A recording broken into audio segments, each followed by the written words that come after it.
Ben ritrovati con l'informazione flash di New Sicilia. Nuovi sviluppi in merito alla morte di Armando Palmeri, il pentito trovato morto ieri a Palermo sulla strada che conduce al Baglio della Luna tra Partinico e Alcamo.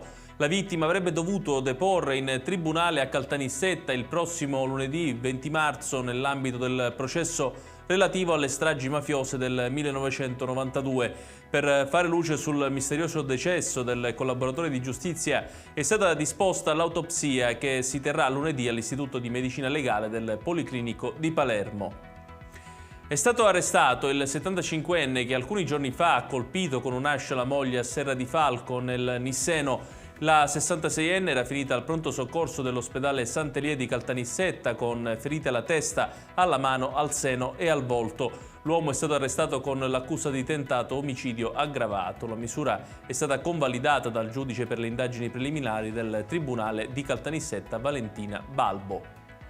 Passiamo adesso alla politica. In occasione dell'assemblea del Movimento per l'Autonomia, Raffaele Lombardo, leader del movimento, ha espresso la sua perplessità riguardo alla candidatura a sindaco di Catania di Valeria Sudano, parlamentare nazionale della Lega, ufficializzata ieri da Matteo Salvini. Secondo l'ex governatore della regione, questa mossa sembra andare oltre la logica della politica che richiede l'accordo tra partiti alleati. Lombardo anche in questa occasione ha frenato nettamente sulla ipotesi di una sua candidatura a Palazzo degli Elefanti.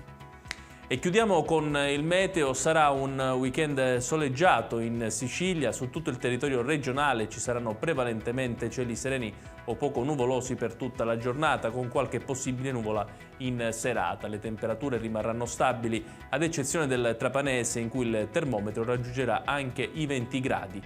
Prima di salutarvi, una comunicazione che riguarda il nostro TG Flash, che dal prossimo lunedì cambierà format. Gli appuntamenti giornalieri saranno infatti due. La prima edizione andrà in onda alle 13:30 e la seconda alle 19:30. Adesso è davvero tutto, grazie per averci seguito. Dalla nostra redazione l'augurio di una buona serata e di un buon weekend.